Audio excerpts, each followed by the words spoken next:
Ating na pong ihanda ang ating mga puso at ating buksan ang ating mga tenga upang marinig ang mga salita ng Diyos. Tinatawag ko po ang ating Pastor Violi.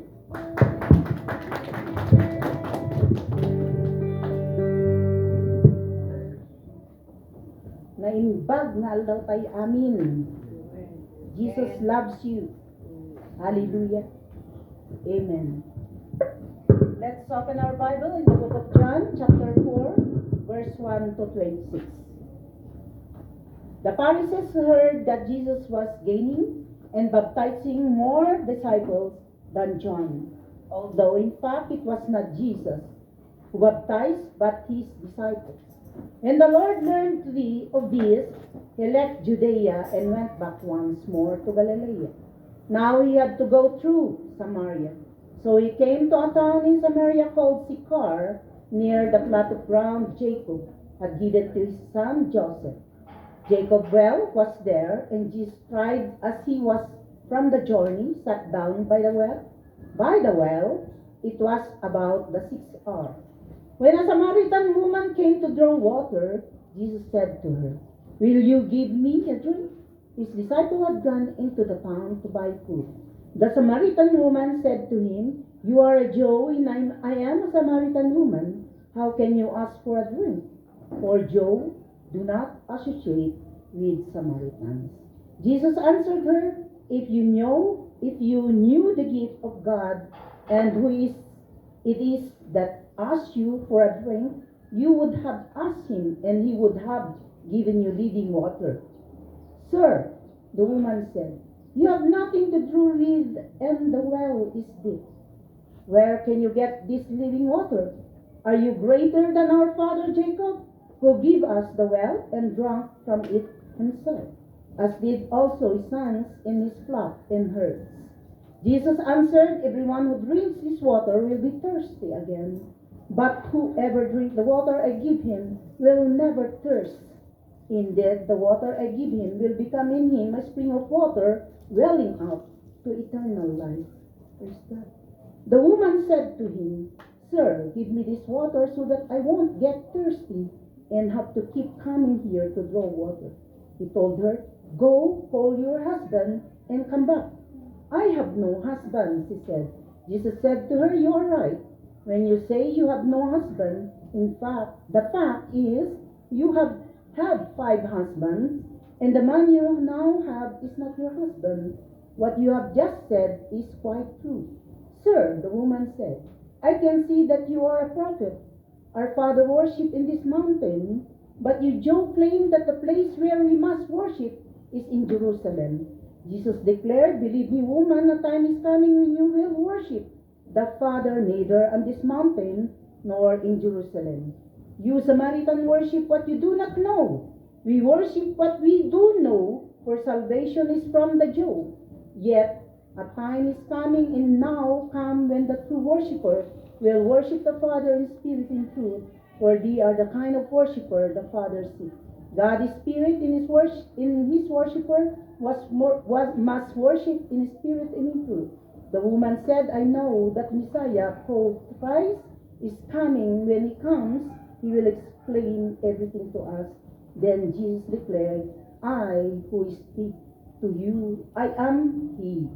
Hallelujah, Lord. Maraming salamat po, Diyos, sa araw na ito. Tunay nga, Lord, O God, na napakabuti mo sa aming mga buhay. Lord, dumaan man ng mga bagyo, Panginoon.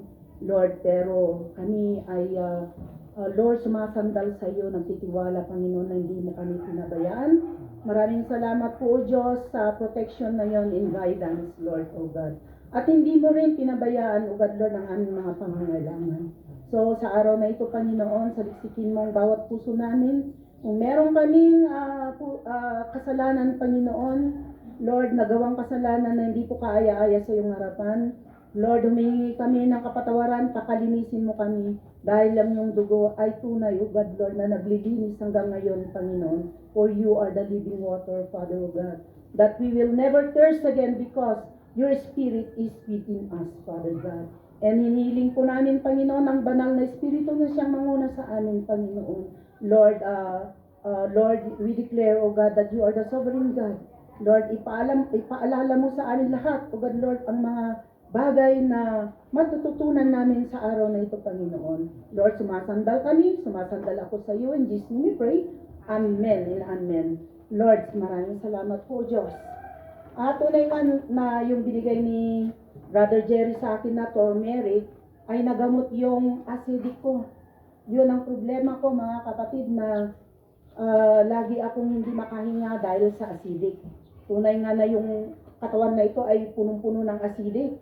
Kaya maraming salamat, Brother Jerry. To God be the glory. Hallelujah. Ang title ng ating mensahe sa araw na ito, How to Break Hindrances in Our Lives. Hindrances. Anong ibig sabihin? Mga barriers, mga roadblocks, mga obstacle, obstruction, like in mga kaso, in crimes, in politics, hurdle, gaya ng mga ginagawa ng mga athletes to jump over hurdles, stumbling block, drawback, complication in relationship or our health, in health, difficulties, problems that has delayed your opportunities and success in times, in our lives, physically, spiritually, emotionally, and socially. Lahat na, mga kapatid, na ay nandito na sa araw na ito. Sa mga nagdaang bagyo na dumaan sa ating bansa, tunay nga na napakalakas. Dumadaloy at lumaragasang tubig na yung isang araw talaga naman na parang isang buwan na tag-ulan na naranasan natin. At nakita natin, narinig natin mga landslide, mga roadblocks na mga nangyari na hindi makakilos ang mga tao, mga business ay tunay nga na sabi nila nalugi. Yung milyon-milyon na kinikita sa isang araw ay humina. Mga estudyante hindi makapasok sa kadahilanan ng bagyong ito, lalong-lalo na mga kapatid, sa probinsya, sa Maynila, sa Kamaynilaan, sa Lowlands, tunay nga na nabaha sila. Bakit? Bakit sila nabaha? Dahil barado ang madaluyan ng tubig sa kagagawan ng mga tao, sa kagagawan ng mga kawatan, na hindi nila ginamit sa tama ang flood control na sinasabi noon hanggang ngayon. At kagagawan rin ng mga tao dahil sa kanilang kapabayaan, mga basura, kung ano-ano pa na siyang humahad lang sa daluyan ng tubig. Hallelujah! Alam niyo ba mga kapatid, ang mga basurang ito, mga toxic na ito mga kapatid, ay kagaya rin sa ating mga buhay. Physically, spiritually, gaya ng barado sa mga kanal, daluyan ng tubig. Amen po ba? Ang mga basurang ito ay sumisira sa lahat ng mga bagay, mga relasyon natin sa ating pamilya, sa kaibigan, kapitbahay, lalong-lalo na sa ating Diyos. Paano ang ginawa ng ating Panginoong Jesucristo upang wasakin, upang i-break, i-overturn ang mga hindrances na ito mga kapatid, upang sa ganon ay magkaroon ng kalayaan. Yung mga nakagapos sa mga emotions, mga negative emotions, mga habits, mga character na hindi kaaya-aya, kung kaya't hindi lumalago spiritually, physically, sa buhay ng isang Kristiyano. Alam niyo ba kung bakit, mga kapatid? Dahil ang mga hindrances na ito, kung minsan, ang mga kabataan gusto nilang mag-aral, pero dahil sa kahirapan, mahadlang sa kanila ang kahirapan, kulang sa pinansyal. Ganon din sa manliligaw, gusto niyang talagang asawahin ang isang babae, pero may agwat. Mayaman ang babae, mahirap ang lalaki. Kaya hindi niya maabot yung gusto niyang abutin. Maging tayo, mga kapatid, spiritually, gusto natin abutin ang ating mga kapitbahay na hindi katulad ng pananampalataya natin. Ang hirap-hirap abutin, lalong-lalo na kung matangos ang mga ilong. Napakahirap mga kapatid. Kung ano, yung agsabat kayo, hampay agisan. Lalo na kapag hawak mo ang Biblia at mag-umpisa kang mangaral ng salita ng Diyos, ay daytan ni born again, hallelujah, praise the Lord. Pero giyaman tayo, kakabsa, kanamuan tayo titunay nga pananalig, pananampalataya, dahil nasa atin ang living water, daluyan ng tubig na hindi barado. Kaya kailangan ang mga baradong ito ay malinisan sa ating buhay sa araw na ito. Tunay nga mga kapatid, maraming mga hadlang sa buhay natin. Ganon din ang hadlang ang naghihiwalay sa tao at sa Diyos at sa isa't isa. Ito'y totoo noon hanggang ngayon mga kapatid. Sa kapanahunan ng ating Panginoong Hesus-Kristo ay napakahirap po ang mga kultura nila, ang mga relihiyon nila, ang mga relasyon ng bawat isa. Ito ay hamak no mahadlang upang sila ay makalapit upang uminom ng living water. At ito ang ating Panginoong Hesus-Kristo. Ngayon, sa araw na ito, pag-aralan natin ngayon kung ano ang ginawa ni Jesus tungkol dito at kung paano natin matutularan sa araw na ito ang buhay ng ating Panginoong Hesus-Kristo. A. The intimidation threat. Merong pagbabanta, mga kapatid, mga panakot sa mga Pariseo na ito. Mababasa natin din ito sa verse 1 to 6. Nabalitaan ng mga Pariseo na mas marami ng alagad sa Jesus kaysa kay Juan. At ito ay nagbabadya para sa kanila. Nai-intimidate ang mga Pariseo na baka mawalan na sila ng followers. Napag-aralan natin noon. Ang mga disipulo noon ni Juan ay lumilipat na kay Hesus-Kristo. At ito ay naging disipulo na ni Hesus-Kristo. Kaya nangangalit na ang mga Pariseo, mga kapatid. Sadyang ipinangaral ng ating Panginoon kung paano wasakin ang mga intimidation threat na ito. Mga pananakot pero hindi nila maintindihan, mga kapatid. Nalaman din ito ni Jesus at siya'y umalis sa Judea at nagbalik sa Galilea. Bakit? Para maiwasan ang gulo. Umiwas ang ating Panginoon. Siya na Diyos, mga kapatid. Umiwas sa gulo. May gulo ng parating. May pagbabadya na. May pananakot na, mga kapatid. Siya na Diyos. Iniwasan niya. At pumunta siya sa Galilea. Para maiwasan ang gulo, umalis sa lugar na ito at pumunta sa Judea. At isa pa, maaring ito'y upang hindi magkaroon ng maagang konfrontasyon. Dahil kung maagang konfrontasyon, may away, may gulo, tiyak na hindi mangyayari yung mga plan and purpose ng ating Diyos Ama sa buhay, sa katauhan ng ating Panginoong Hesus-Kristo. At mababasa natin ito sa verse 1 to 3. Pag nangyari ito, mga kapatid, malaking hadlang sa maaari pang gawin at pangangaral ng ating Panginoong Hesus-Kristo. Hindi niya maimumudmod ang living water for eternal life. Pinili ni Jesus na ang mas diretsong rota na daraan sa Samaria. Ang Samaria ay nasa gitna ng Judea at Galilea, ngunit ang mga Hudyong religyoso ay lumiligid-ligid dito. Inaabangan nila ang ating Panginoong Hesus-Kristo. Ganun po katindi ang galit ng mga Hudyo, mga purong Hudyo na naniniwala sa batas ni Moses na kanilang pinaglalaban, ang Judaism law. Kung kaya't ang mga ito ay nangangalit, nagagalit sila sa ating Panginoong Hesus-Kristo. At sinasabi pa nila, mga kapatid, malaking hadlang sa ministry. Sa ministry nila. Pero ito rin ay malaking hadlang sa ministry ng ating Panginoong Hesus-Kristo, ang mga nanguusig na mga ito, mga kapatid.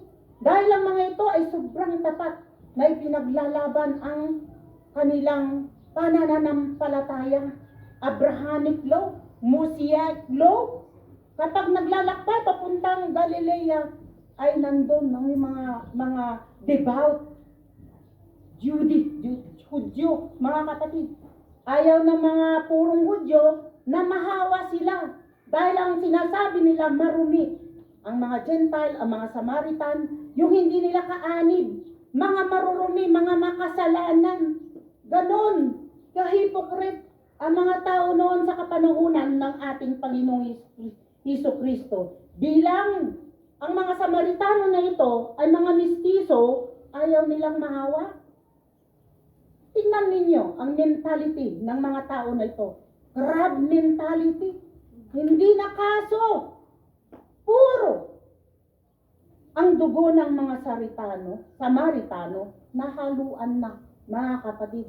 Kaya yung mga purong Hudyo, ayaw nilang mahaluan ng dugo ng mga Gentiles, mga Samaritan. Grabe. Grabe ang mga taong ito, mga kapatid. Mga tanghaling tapat na noon, siyempre napagod ang ating Panginoong Jesucristo, naupo siya sa tabi ng balon. Balon ni Jacob sa Sicar upang magpahinga. At sa pagkakataon na iyon, mga kapatid, pero i-explain natin sa ating mga buhay kung paano natin i-apply ito, mga kapatid. Sa ating buhay, mga kapatid, may mga bagay ba na umaadlang sa atin para tayo ay makalibilo, makakilos, umusad ang ating mga buhay sa ating pamilya. Nag-iisa ka lang ba na born again sa pamilya ninyo? Nai-intimidate ka ba? Meron bang badya ng takot, pangamba, na baka ikaw ay i-reject? Hindi ka nakakausapin. Itatakwil ka nila. Ang mga bagay na ito, mga kapatid, kailangan na masira. Kailangan na bugbugin natin ito upang maalis sa ating mga buhay. Yung takot, yung pananakot, nagbabadya na ikaw ay nabago na ng ating Panginoon, nag-iisa ka lang, mag-follower of our Lord Jesus Christ. Pero, mga kapatid, huwag kang matakot. Sa status ng ating buhay, ang kahirapan din, mga kapatid, kung minsan, ang siyang hadlang. Isang hadlang para sa ganon ay makakilos ka. Gusto mong umangat. Gusto mong mapaganda ang iyong buhay. Gusto mong lumipat ng lugar o trabaho. Ayaw ng iyong mga magulang. Ayaw ng iyong mga jowa. Isang hadlang ito, mga kapatid, para hindi maganap ang plano ng Diyos sa iyong buhay. Minsan, mga kapatid, nangyayari ito dahil sa politics minsan. Dirty politics. Nakikita natin kung ang isang kalaban nila ay nakikita nila na maayos ang trabaho, matalino, natatakot na at nangangamba na. Ang nagsiselos, naiinggit, gumagawa ng mga kaparaanan upang masira ang gumagawa ng mabuti. Dapat hindi tayo ganon, mga kapatid. Tayo ay follower na of Christ. Amen. We are the disciple of our Lord Jesus Christ. That living water must be maipamutmod sa mga tao na uhaw sa tubig na hindi pa nakakakilala sa ating Panginoon. Upang mawasak, ma-break ang mga hindrances na ito, tumayo tayo, mga kapatid, with courage and confidence that we will raise up the banner of our Lord Jesus Christ. The intimidation threat ay mawawala sa ating buhay kung ang ating itinatayo ay ang ating Panginoong Jesucristo. Amen. Amen po ba? Hallelujah. And number 2, we have the boldness. We have the boldness and the strength that comes to our God na hindi dapat natin katakutan. Meron tayong biblical example. Si David, ang kalaban niya ay si Goliath. Mababasa natin ito sa 1 Samuel 17. Alam nyo, ang mga Israelites ay takot na takot kay Goliath. Marami siyang pinatay ng mga Israelites, kaya natatakot sila dahil sa kanyang taas. Giant siya at malakas. At ito'y pinagmamalaki ng mga Palestinians, mga kapatid. Pero hindi po na-intimidate si David. Dahil siya ay nananampalataya sa ating Panginoon. At lahat mula pa ng bata ay gumagawa na siya ng Song of Songs, mga psalms para sa Diyos. Pero si David, kahit bata pa siya, tumayo siya upang kalabanin ang Goliath na ito. And Goliath was defeated. Hindi siya natakot, mga kapatid. Hindi ba siya ang katauhan ni Goliath? David reliance on God rather than his own strength serve as a powerful example of overcoming intimidation threat. Number 2, si Nehemiah, mga kapatid, in his opponents, in Nehemiah chapter 4 and 6, alam natin na ibinibuild nila they are rebuilding the Jerusalem wall. Pero maraming mga pagbabanta sa buhay niya. Maraming nag-attempt upang hindi matuloy na i-build ang walls na ito. But despite the threat and the attempt to stop in the fear, Nehemiah prayed and continued the work, saying, "Do not be afraid of them. Remember the Lord who is great and awesome, and fight for your brothers, your sons and daughters, your wives and your homes." Sabi niya. Nehemiah 4:14. His steadfastness and trust in God enabled him to complete this task. Ganon din si Apostle. Sa mga Sanhedrin, mga kapatid, in Acts 4-5, sila ang nagro-rule sa mundong ito noon. Mga Roman empires, mga Sanhedrin, mga Pharisees, sobrang mayabang sa kapanahunan na ito, mga kapatid. In early apostle faced intimidation from the religious leader who commanded them to stop preaching in the name of our Lord Jesus. But Peter and John continued to share the good news. Hallelujah. We cannot stop speaking about what we have learned and heard and seen through the life of our Lord Jesus Christ. Hallelujah. Dapat ganun din tayo, mga kapatid, that we must have the strength and confidence. The intimidation will fight for our courage and confidence to fight for the name of our Lord Jesus Christ. Hallelujah. How to break hindrances in our lives? Breaking the hindrances of discrimination. Ang malakas dito na nagpa-discriminate noon, mga kapatid, ang kultura, ang society noon, paano buwagin ang balakid na ito, mga kapatid. At nangyayari pa rin sa atin, sa kapanahunan na ito. Mga tribo-tribo. Karamihan, mga kapatid, sa Middle East, na umiigip ang mga babae sa balon kapag papalubog ng araw. Genesis 24:11. Sinasabi ng ilang komentarista, mga writer, mga interpreter, na kaya pumupunta sa tanghaling tapat ang mga babaeng ito na mag-igib sa balon upang maiwasan ang iba pang tanghaling tapat na balon ng babaeng ito ay para maiwasan ang iba. Pero merong isang babae, yung mga ibang babae talaga ang usual na pag-iigib ay yung palubog ng araw. Pero may isang babae na nag-iigib sa tanghaling tapat. Ito ay Samaritan woman. Bakit? Na nag-iigib siya ng tanghaling tapat upang maiwasan niya ang mga ibang babae. Dahil umiiwas sila sa mga Samaritano. Dahil ang sabi nga nila, sila ay marurumi, nakakahawa, hindi sila magandang kahalubilo, makasalanan sila. Mga kapatid, mula sa tugon ng babae, in verse 8, malalaman na may dalawang bagay na ginawa ni Jesus na hindi katanggap-tanggap sa mga Hudyo, sa mga Pariseo, sa mga Sanhedrin. Merong ginawa si Jesus na nagagalit ang mga Hudyong ito. Una, si Jesus ay isang Hudyo ay nakikipag-usap sa taga-Samaria. Pinamumuhian ng mga Hudyo ang hindi nila kalahi.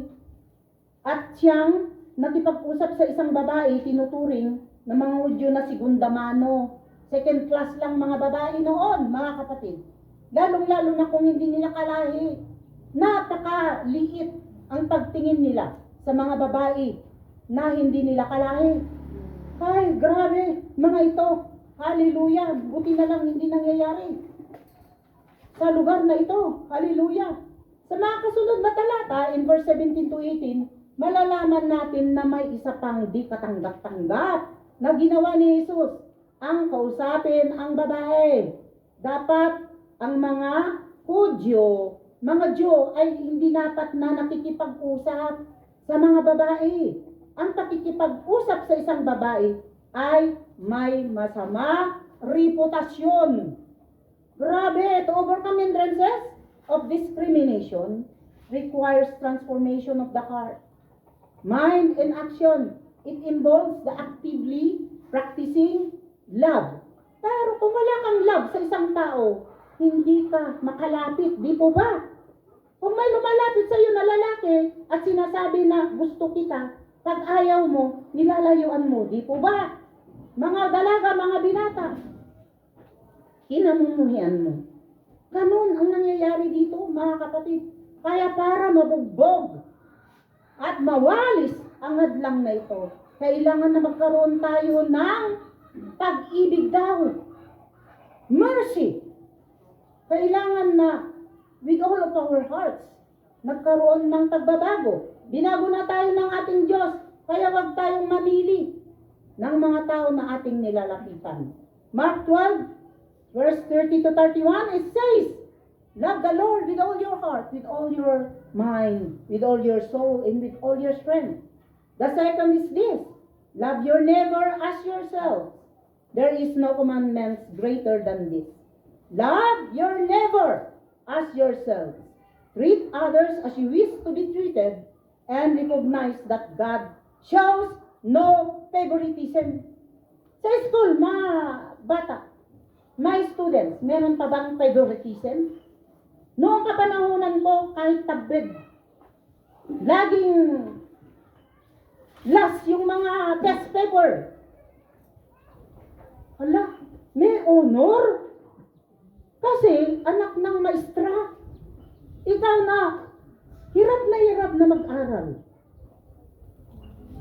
Nakukuha mo yung highest point. Pero wala kang lugar dahil may favoritism noon ang mga teacher. Siguro ngayon wala na. Naubulis na yon. In Matthew 7:2, Jesus taught the golden rule.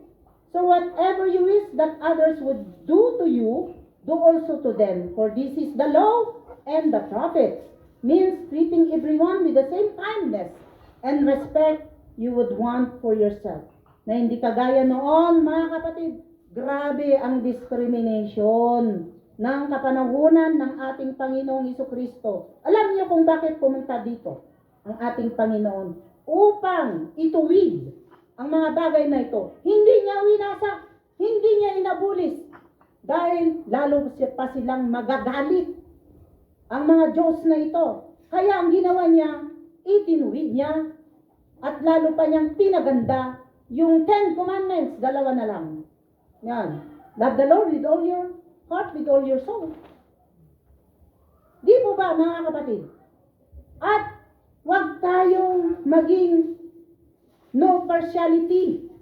In 1 Timothy 5:21, God condemns partiality or favoritism. Charge you in the presence of God and of Christ Jesus and of the elect angel to keep these rules without prejudice, doing nothing from partiality. Colossians 3:28 proclaims, there is neither Jew nor Greek, Ilocano, Igorot ka man, Panggalatot ka man, Mangyan ka man, Malaysian ka man, Inchik ka man, Negro ka man, Amerikano ka man, may hirap, pobre, may pinag-aralan o wala. There is neither slave or free. There is no male or female, for you are all one in Christ Jesus. Now that we are the children of God, now that we are the follower of Christ, we are in one body with many purposes of these parts of our body. Kaya mag-isa lang ito, mga kapatid. Tayo ay nung rinidim na ng ating Panginoon, iisa na lang ang dugong na nananalaytay sa atin, at ito ang dugo ng ating Panginoong Jesucristo. Amen po ba? Hallelujah! This verse emphasizes that Christ, all distinction that divide us are removed. Kaya rin dito sa church. Alam niyo, naranasan ko ito sa Hong Kong. Yung sinasabi nila na sila ang tuwid, sila ang tama, sila ang tapat, sila ang mararapture, mahabang buhok, mahabang palda. Pero merong division, mga kapatid. May kumutya sa amin, may Ilocano, kuripot. Sabi ng isa, alam niyo, bago pa lang ako sa Panginoon, inaway ko yun. Sino ka? Ikaw rin, Bisaya. Kaya, dapat ay walang division pag tayo ay pamilya na ng ating Panginoon. Sabi nga, we are one body in the Christ of our Lord Jesus Christ. The Bible calls for justice and righteousness in all area of our lives, including how we interact with others. Kaya in Isaiah 56, this says the Lord, keep justice and do righteousness, for soon my salvation will come and my righteousness revealed. God is actively working to correct injustice and oppression, because God is actively an opposition of discrimination. Love those unlovable. Mga orphans, mga widows, mga walang-wala, kailangan na ituring natin na pamilya at i-respect natin ang bawat isa. Hallelujah! Put ourselves in their place. Yung mga nadi-discriminate, yung may races, napakahirap yung pumunta sa ibang bansa, lalong-lalo na sa Hong Kong. Maririnig mo sa mga talagang puro na inchik at sinasabi, panmoy, Filipina girl, kunyang, katulong. Pero sa akin noon, ipinagmamalaki ko na kahit kunyang ako at panmoy ako, pero meron akong pinag-aralan. Hindi ko yan masabi ng inchik sa kanila, pero yung alaga ko ang nang-away sa kanila. Praise God! Dahil yung nearest to you, yun ang ipaglalaban ka. Mga employer ko, pinaglalaban ako. Yung mga kamag-anak nila na pumunta, yung mga puro na mga Chinese, ituturing ka talaga na katulong. Pero ang amo ko, in-stop niya. Huwag kayong ganyan, matagal na siya sa atin. Kaya kung nasa atin ang Panginoon, makikita. In words, in deeds, at sa itsura ng ating pamumuhay sa araw-araw. And they will see you praying and praying for them. Hallelujah! Ito ang pangwasak na hindrances ng discrimination. Number 3. How to break hindrances in our lives? By breaking or overturning the hindrances of personal issues. Dami nating mga personal issues hanggang ngayon, mga kapatid. Kailangan makalaya tayo dyan. Meron pa ba tayong sikreto sa mga nakaraan? Kailangan ay bulalas natin sa harapan ng ating Panginoon and nearest to us or your friends para tayo ay makalaya. Tignan natin si Jesus. Dinala ni Jesus ang pag-uusap nila mula sa pangkaraniwang paksa tungkol sa personal. At kung tayo ay nag-aakay, nakikipagkaibigan, huwag mo munang isaksak yung doktrina mo. hindi ka nila maunawaan. Makipagkaibigan ka na muna. At yung gustong-gustong paksa, yun ang pag-usapan. Kung mga teenager kayo, alam nyo naman yung mga bagay na pag-uusapan. Kung yung mga matatanda, ang pag-uusapan ay mga arthritis, mga sakit-sakit, mga lotion na efficacent oil. Gustong-gusto kanila. Kapag nakuha mo na yung loob, doon mo na ibanat ang ating Panginoong Jesucristo. Doon mo na ibanat ang Jesus loves you is open for all. Walang discrimination, walang intimidation, at most especially, our personal issues, we can discuss it to our trusted friends. Sabi ni Jesus, patungkol sa personal ng Samaritana na ito, in verse 16, maaring nais ni Jesus na aminin ng babae na kanyang pagkakasala bago ito makabahagi sa tubig na buhay, pero hindi maintindihan ng babaeng ito, mga kapatid. Sumagot ang babae at sinabi niyang walang asawa dahil nahihiya siya sa kanyang kasalanan. Bakit tayo mahihiya, mga kapatid? Lahat naman tayo ay nagkasala. Walang sino man na righteous. Walang sino man na mabuti. Meron bang ipinanganak na mabuti? Meron bang ipinanganak na nakabihis na? Wala. Di po ba? Lahat ay hubad. Transparent. Lahat ay makikita. Kahit i-hide mo pa yung personal issue mo na yan. Kahit pumunta ka pa sa aparador, sa cave, makikita pa rin yan ng ating Panginoon.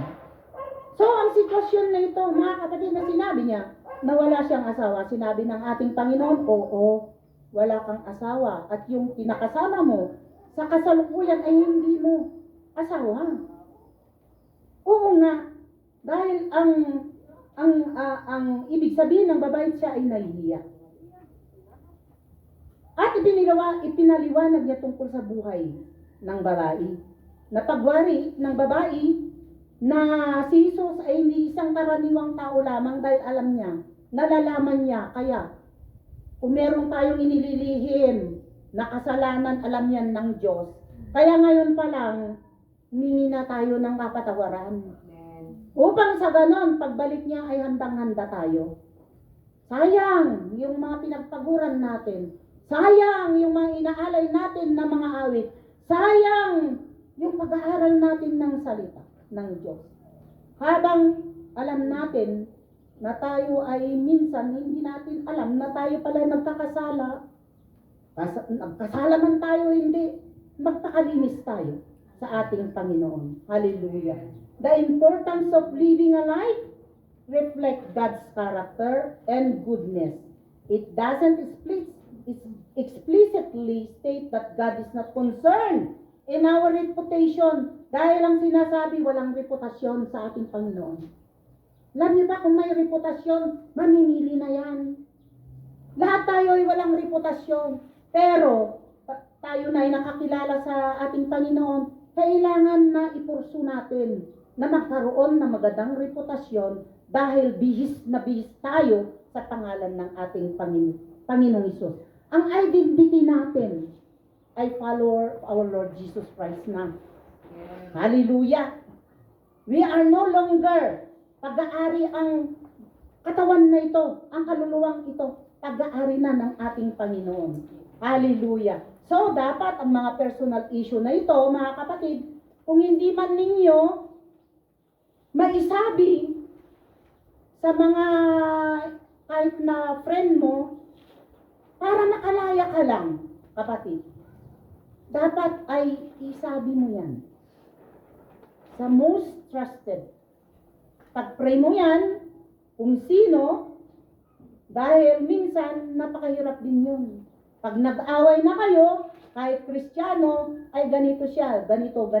Yan ang trabaho ng tao.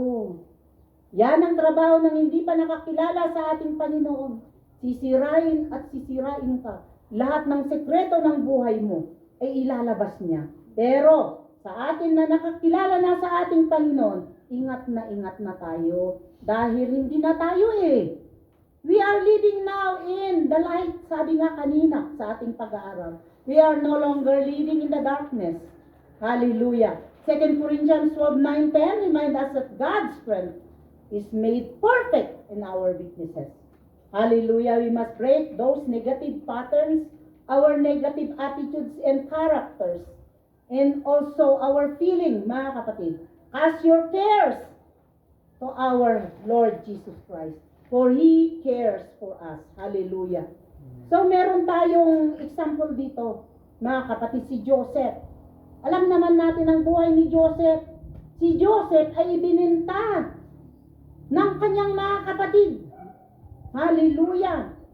Sold into slavery and wrongly imprisoned. Dahil sa nangyari nga, natukso, pero hindi natukso si Joseph. Joseph maintained his faith and integrity, even becoming a powerful leader of the Israelites in Egypt. Hallelujah. In the life of Moses then, mga kapatid, facing Pharaoh and leading the Israelites out of slavery, Moses experienced doubt and fear, but God provided him with the strength and guidance to fulfill his mission. So, dahil sa kanya, nakarating sila sa land of promise. So, mga hindrances na ito, mga kapatid, we cannot enter into the land of promise, into the eternal life, pag meron pa rin yung mga personal issues.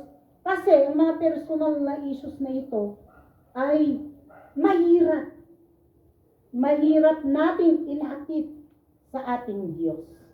Hallelujah. Pero ang hindrances na ito, kailangan na ma-break, ma-overturn. Yun din, mga kapatid, yung unbelief, doubts, isang malaking kasalanan nito dahil lack of faith can prevent us from experiencing the God's power. Naniniwala ba kayo? Yung fear din, mga kapatid, yung personal issues natin, lagi tayong matakutin. Hindi po mahirap ang merong courage and confidence na tumayo sa harapan ng mga tao to share the good news. Hallelujah. Dito pa lang sa Jesus Loves You, ito na ang ating application. Ito na ang ating OGT na sinabi ni pastora natin. We are the students, the follower, and ano yung isa? Learner. At kung habang ginagawa natin ito, magme-meltdown yung fear. Kaya kung sinabi ni pastora at nag-assign Sister Jonah na tumayo, tumayo. Hindi naman lahat ay kumakain ng tao dito. Kumakain lang tayo ng donut, pizza. Lahat tayo ay pare-parehas, mga kapatid. Kaya huwag tayong mahiya. Dahil kung ini-exercise natin ito as a student, learner, and follower, kahit saan tayo pumunta, may pagmamalaki natin that we are the member of Jesus Loves You, that our identity is with Christ, our Lord Jesus. Alam nyo noon, matakutin ako. Ayokong tumayo sa harapan ng mga tao. Pero nung meron na akong Holy Spirit na siyang nagbibigay sa akin ng strength, walang imposible, mga kapatid.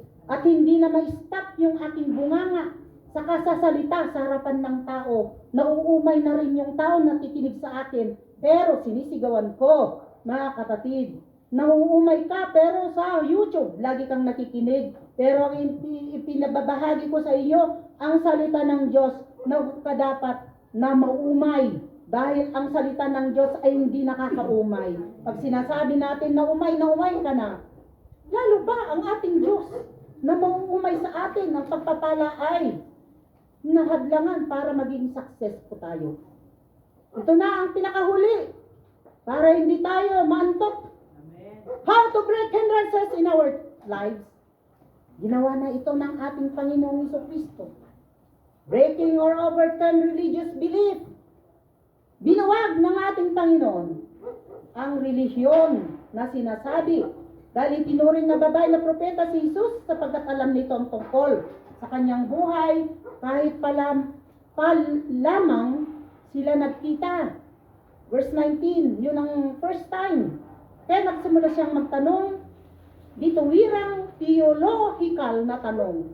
Sino ang tama, mga Hudyo, na nag-aangkin na ang Jerusalem ang tamang lugar kung saan dapat sumamba? O ang mga Samaritano nagsasabing sa bundok na ito.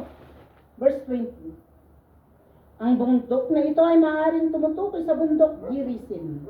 Dito nagtayo ng templo para sa Diyos ng mga Samaritano pagkatapos ipagkait sa kanila ng mga Hudyong magsamba sa Jerusalem.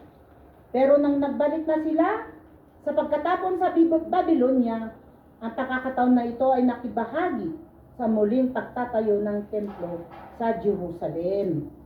Ang panambahan na ito, mga kapatid, ay isa pa na pinag-aawayan, pinag-iwalay sa mga tao, mga kapatid. In Christianity, there's a difference between faith and religion. Faith is personal trust and belief in our Lord Jesus Christ. But religion, mga kapatid, is a system of practices and ritual used to express the truth, an external expression. Ganito, mga kapatid. Kahit na tayo ay na-born again, religion, from Sunday, banal. From Monday to Saturday, hangal. Wala ring silbi ang ating pagbo-born again. Pasimba-simba, sabi ng kapitbahay, chismosa. Pasimba-simba, magnanakaw naman, palamura. What is the use of being very religious rather than to have a personal relationship with our Lord Jesus Christ? Ito ang patunay, mga kapatid. Kapag meron tayong personal relationship sa ating Panginoon, walang relihiyon. Ang magsasalba sa atin, mga kapatid, ang tunay na pananalig at belief sa ating Panginoong Jesucristo. Sa kanyang resurrection, ito ang patunay na siya ang dapat na ilagay natin ang pananampalatayat natin. Dahil siya ang nagtayo ng fundamental truth na inaaral niya sa mga apostolis niya noon, mga kapatid. Kung kaya't trust and reliance, faith is about trusting in Jesus, relying on Him for guidance and our salvation. Hallelujah! Faith in our Lord Jesus Christ is our foundation of the fundamental truth founded by the apostles. In James 1:26-27, if anyone thinks he is religious, does not bridle his tongue, but deceive his heart. Alam niyo, mga kapatid, God is spirit. We must worship Him in spirit and truth. God is everywhere. Hindi dapat na pumunta ka pa doon para manalangin at tumingin ng tulong sa ating Panginoon.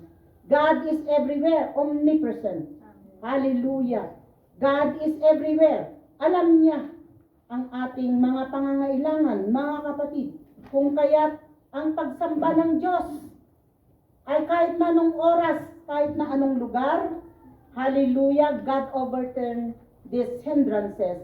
Hallelujah, in verse 25-26, kaya pinahayag ng ating Panginoong Jesucristo, siya ang Mesias, siya ang Savior ng ating buhay, wala nang iba. Pagkatapos ng bilang nakakaalam ng lahat, ngunit may pagmamalasakit ang ating Panginoong Jesucristo. Kung kaya't siya'y nabayubay sa cross of Calvary, dahil sa iyo at ako, para sa ating kaligtasan, wala nang iba, mga kapatid.